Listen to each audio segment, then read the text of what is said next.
Olá, no vídeo de hoje nós queremos falar sobre o relativismo ético, também conhecido como convencionalismo.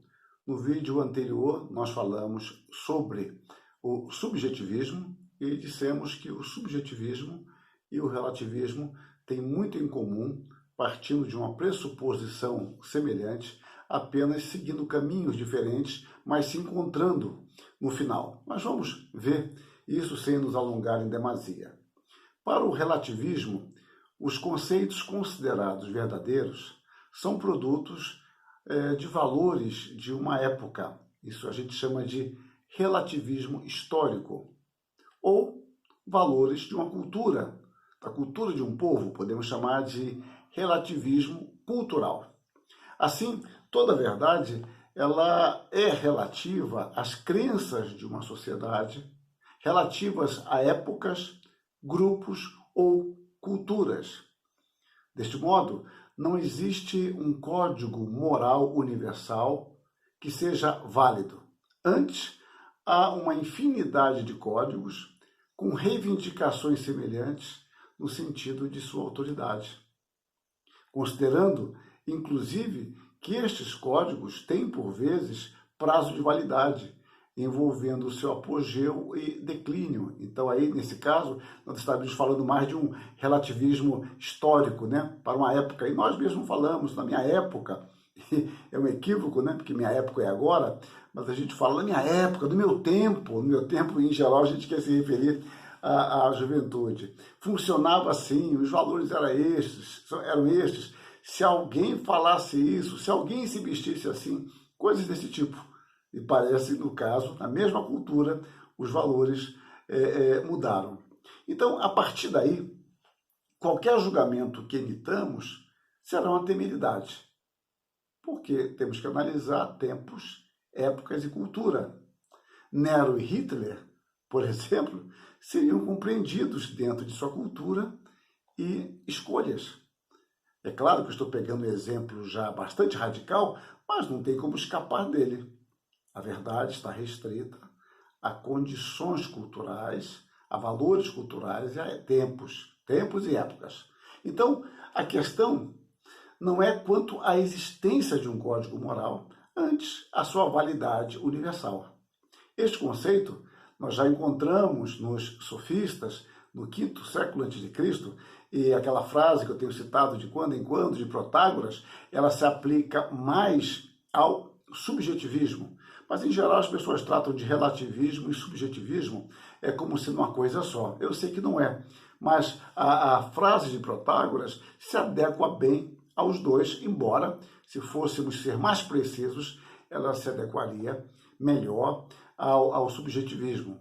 Então, a frase dele, lá do quinto século a.C., era: o homem é a medida de todas as coisas, das que são enquanto são e das que não são enquanto não são. E eu já comentei isso em outros momentos, dizendo que, se isso for assim mesmo, não há um padrão absoluto de verdade. O homem é que vai dizer o que é e o que não é, não é.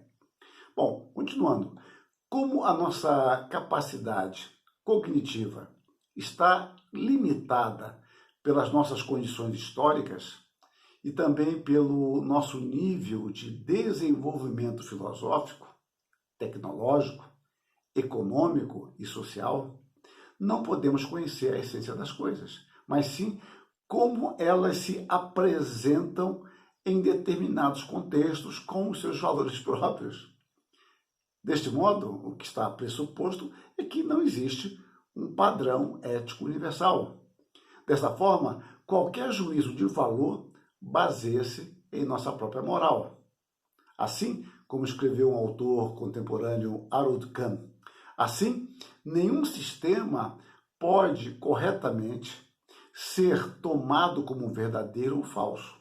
O máximo que pode ser dito é que tal sistema é válido em dado contexto.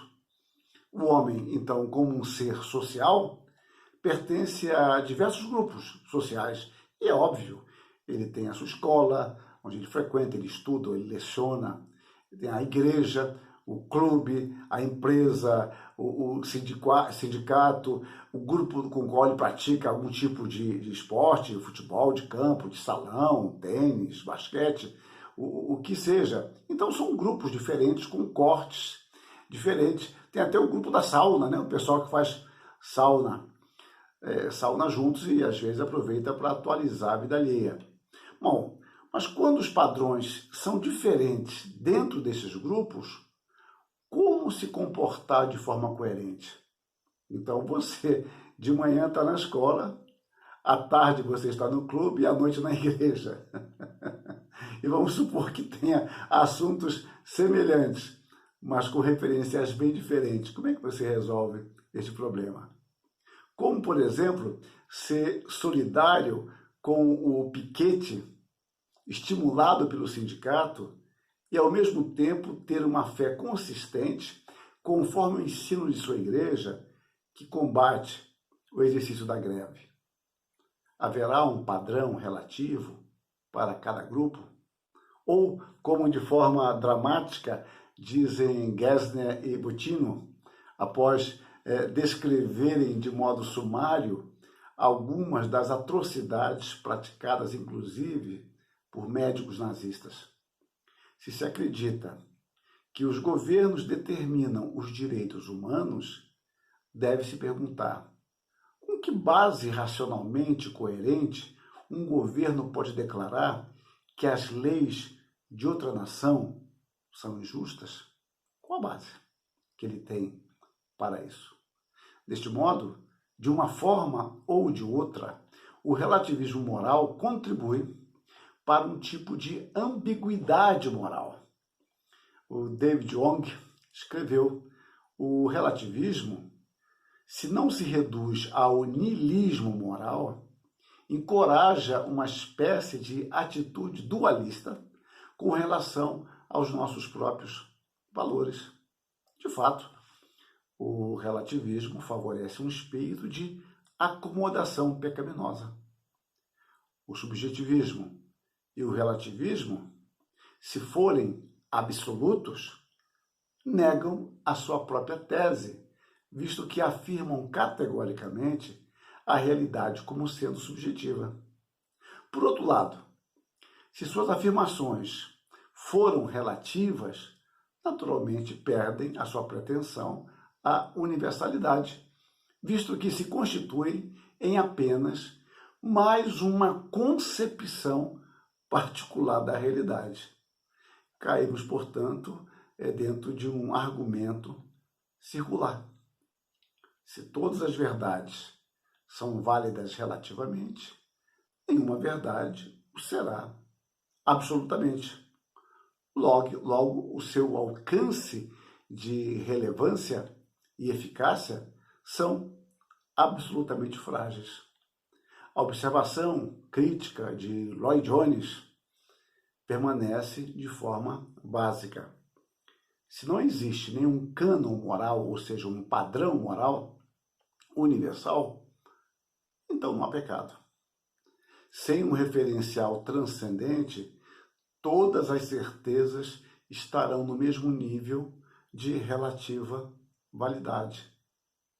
Não há progresso moral, visto que não há um padrão que nos referencie e nos avalie. Se não há pecado, também não há necessidade de doutrina da graça, não há necessidade de expiação, não há necessidade de perdão. Cremos, no entanto, que a palavra de Deus apresenta mandamentos que são supraculturais, que devem ser observados em qualquer época ou cultura, constituindo-se em imperativos categóricos para todo cristão, em toda e quaisquer circunstâncias.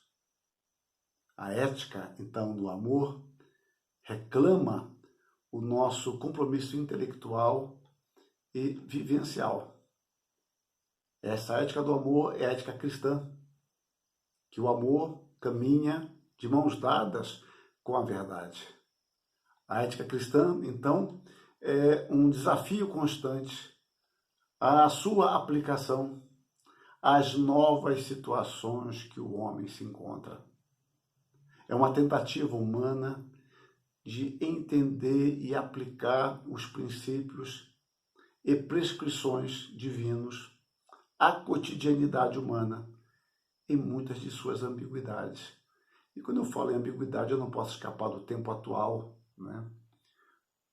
Em todo o mundo, as ambiguidades se tornam mais evidentes, valores são reavaliados, valores são mudados, relacionamentos são perdidos, outros, quem sabe, são reconquistados. É uma forma de ver o mundo que tem se cristalizado na mente de muitos de nós. Então nós vivemos mesmo ambiguidade. Não sabemos o resultado disso, mas sem dúvida sabemos que estamos passando por um mundo de grandes transformações e de grande efervescência. Então, são ambiguidades. Portanto, a ética cristã é um desafio à conformação de nossa prática àquilo que cremos. Humberto Eco, num debate uma vez, um simpósio sobre religião, ele escreveu que a dimensão ética começa quando entra em cena o outro. A ética cristã parte de princípios eternos, que tem a ver com a nossa relação com Deus, conosco e com o nosso próximo. Jesus Cristo é o nosso modelo. Ele é o cânon da cultura e de toda a ética. A única cultura que permanecerá é aquela fundamentada nele, tendo a sua ética como norma de pensar e agir. Observem, é um desafio tremendo tomarmos o modelo de Cristo, seus princípios orientadores, a sua prática, a sua vivência, e aplicar às nossas situações cotidianas. Que Deus se digne em nos abençoar e nos iluminar. Amanhã, no próximo vídeo, nós queremos falar sobre o pragmatismo. Um abraço a todos. Deus nos guarde sempre. Amém.